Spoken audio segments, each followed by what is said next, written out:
Overall situation যেটা আমাদেরকে 2 বছর সময় দিতে হবে, we need a cushion for 2 years।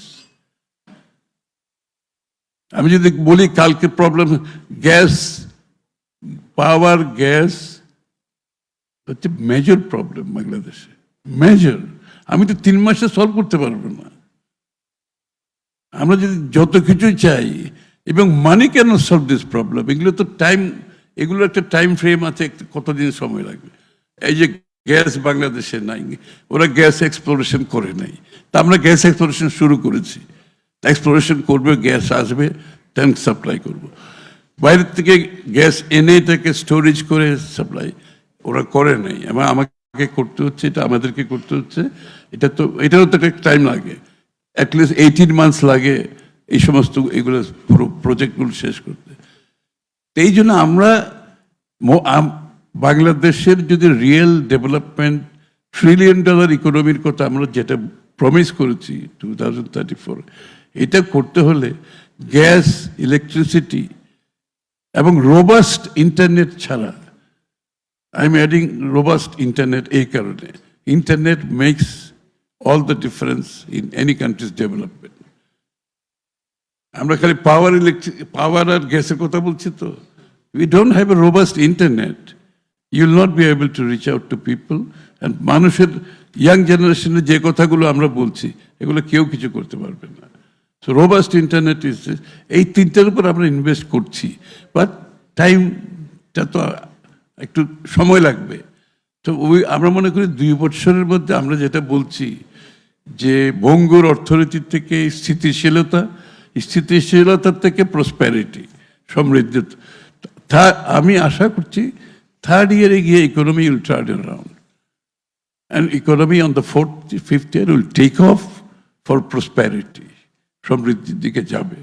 Now project implementation নিয়ে যেটা অনেকে প্রশ্ন করেছেন, rightly so, again Bangladesh historically প্রজেক্টগুলো করেছে, এগুলো ইমপ্লিমেন্টেশন হয় না।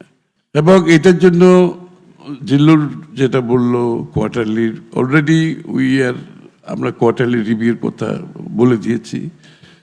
কোয়ার্টারলি রিভিউ না, আমরা এখন একটা ড্যাশবোর্ড করতেছি।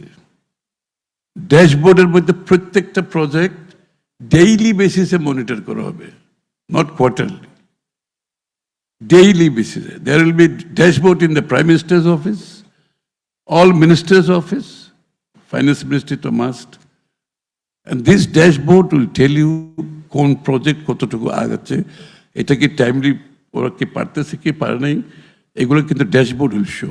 So we are having a dashboard. জুলাইয়ের 1st week থেকে this dashboard will kick in, ইনশাআল্লাহ শুরু হবে। আমি আশা করি কাজ প্রায় শেষের দিকে।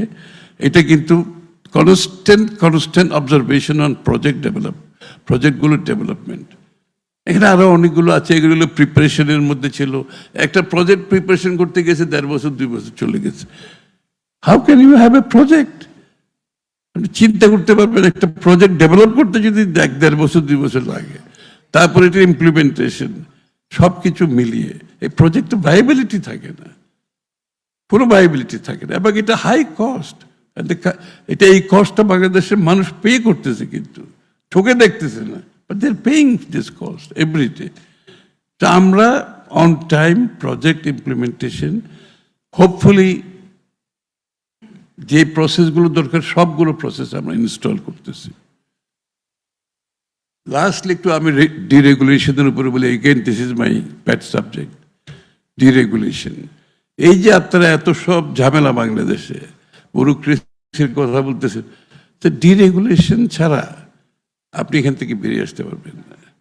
সো আমার বক্তৃতায় 4.5 পৃষ্ঠা ছিল ডিরেগুলেশনের উপরে, how to deregulate Bangladesh. Bangladesh is over regulated country. আমি বহুদিন ধরে বলি, this country is over regulated country, যেখানে মানুষের কিছু করা যাবে না, ব্যবসায়ী ব্যবসা করতে পারবে না, সাধারণ মানুষের life is difficult everyday, day to day বেসিসে। আমরা চাচ্ছি এইখানে এটার ডিরেগুলেশনের গুলোতে সব লেড আউট করেছি, এবং ডিরেগুলেশনগুলো কমপ্লায়েন্সের জন্য আমরা একটা টাস্ক ফোর্স করে দিচ্ছি, আমরা একটা ওয়েবসাইট করছি, কেউ যদি কোনো জায়গায় মনে করে দেয়ার ডিরেগুলেশন ভায়োলেশনের কারণে কেউ কোনো সিটিজেন কোনো ব্যবসায়ী বাধাগ্রস্ত হচ্ছে, there is going to be a website and there is a task force who is going to oversee all the deregulation that we have made in the budget. So hopefully things will change.